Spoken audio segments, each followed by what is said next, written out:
नमस्कार, मैं GRS news के लिए गिरीश कर। आज का ब्लॉग मैं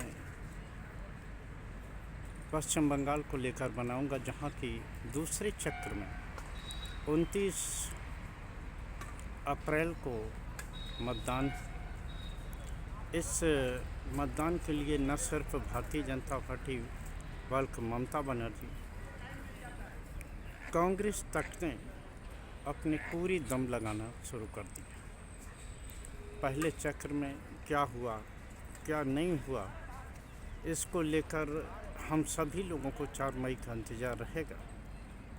लेकिन 29 मई का चक्र इनके लिए कितना महत्वपूर्ण है, ये बात मैं आपको बताना चाहता हूँ कि जिस तरह से भारतीय जनता पार्टी ममता बनर्जी को इस चक्र में भी डिफीट देना चाहती है और अन्य दल भी जो लड़ रहे हैं वो भी अब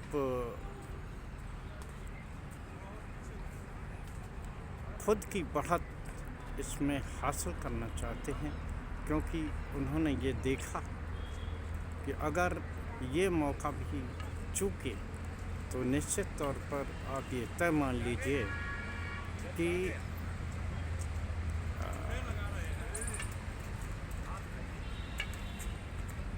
पश्चिम बंगाल की सत्ता को हासिल करना एक तरह से उनके लिए चुनौती हो जाए। कांग्रेस ने भी इस चक्र में अपनी पूरी दम लगा रखी है। प्रथम चक्र में जिस तरह से केवल कार्यकर्ताओं के भरोसे कांग्रेस ने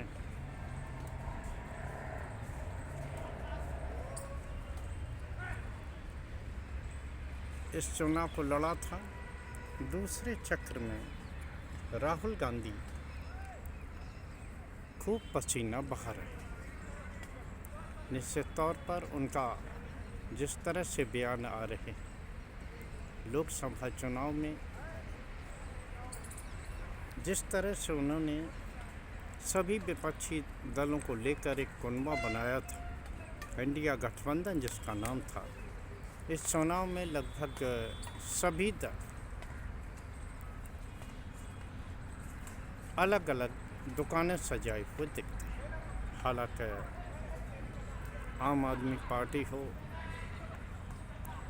तेजस्वी यादव हो, अखिलेश यादव, हालांकि इन्होंने दमदारी से चुनाव नहीं लड़ा, लेकिन ये एन के एन प्रकार ममता बनर्जी को पश्चिम बंगाल की सत्ता में बनाए रखना चाहते हैं। कल ममता बनर्जी के पक्ष में न सिर्फ केजरीवाल बल्कि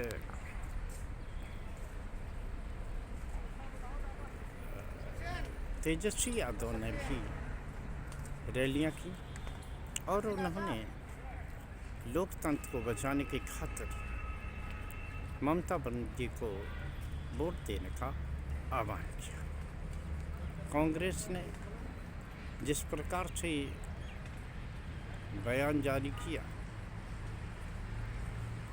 और उन्होंने भारतीय जनता पार्टी और ममता बनर्जी को एक पल्ले में रखा। उन्होंने साफ कहा कि जिस प्रकार से कांग्रेस के खिलाफ ईडी, सीबीआई या अन्य सरकारी जांच एजेंसियां कार्रवाई करती हैं, भारतीय जनता पार्टी ने जिस प्रकार उनका सदस्यता उनकी छीनी, उनका घर छीना और उनकी सरकारी जांच एजेंसी ने 55 घंटे की पूछताछ की, तो भारतीय जनता पार्टी द्वारा ममता बनर्जी पर विभिन्न आरोप लगाने के बावजूद भी इस तरह की कार्रवाई क्यों नहीं। निश्चित तौर पर कांग्रेस अब ये चाहती है कि जो ज़मीन उसने विपक्षी दलों के नाते गंवा दी, वो अब दोबारा हासिल करें और अपने दल पर हासिल करें, क्योंकि उन्होंने देख लिया है कि वो विपक्षी दल जिन्होंने कांग्रेस से उनकी राजनीतिक ज़मीन छीन ली है, निश्चित तौर पर उसको पाने के लिए उसे कड़ी मशक्क़त करनी ही होगी।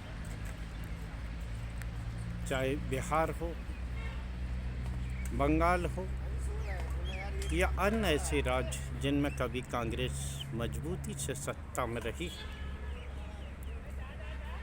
उस बात को कांग्रेस फिर से उन राज्यों में अपना जनाधार को बढ़ाना चाहती है और पाना चाहती है कि वो इनके इन प्रकार वहाँ सत्ता भले ही ना मिले, लेकिन कम से कम वो अपने दम पर मजबूती के साथ तो हासिल कर ही सकें जो मुकाम उन्होंने तय किया। इस रवैये को देखकर निश्चित तौर पर अन्य विपक्षी दल, यहाँ तक कि ममता बनर्जी भी सचेत हुई हैं। वो ममता बनर्जी जो लोकसभा चुनाव में तो इंडिया गठबंधन के पाले में जब कभी खड़ी दिखाई देती, लेकिन कांग्रेस के खिलाफ वार करने में वो कोई मौका नहीं चूकती। ऐसा ही अन्य विपक्षी दलों का भी रवैया है, जो निश्चित तौर पर कांग्रेस को गठबंधन के सहारे भारतीय जनता पार्टी का भय दिखा के उनके साथ सौदेबाजी तो करना चाहते हैं, लेकिन उनको देना कुछ नहीं चाहते। कई राज्यों के चुनाव आप लोगों ने देखे होंगे, जिसमें कि निश्चित तौर पर आपने ये देखा होगा कि भारतीय अन्य दलों ने कांग्रेस को कुछ भी देने की कोशिश नहीं की, बल्कि उन्होंने भारतीय जनता पार्टी का भय दिखा उन्हें निश्चित तौर पर दबाने का प्रयास किया है, ये जताने का प्रयास किया है कि उनकी लड़ाई राज्य स्तरीय दल ही लड़ पाएंगे। कांग्रेस ने वहाँ अपना जनाधार खो दिया। निश्चित तौर पर कांग्रेस के हाथ में ये मौका है कि वो सबसे पहले अपने संगठन को मजबूत बनाते हुए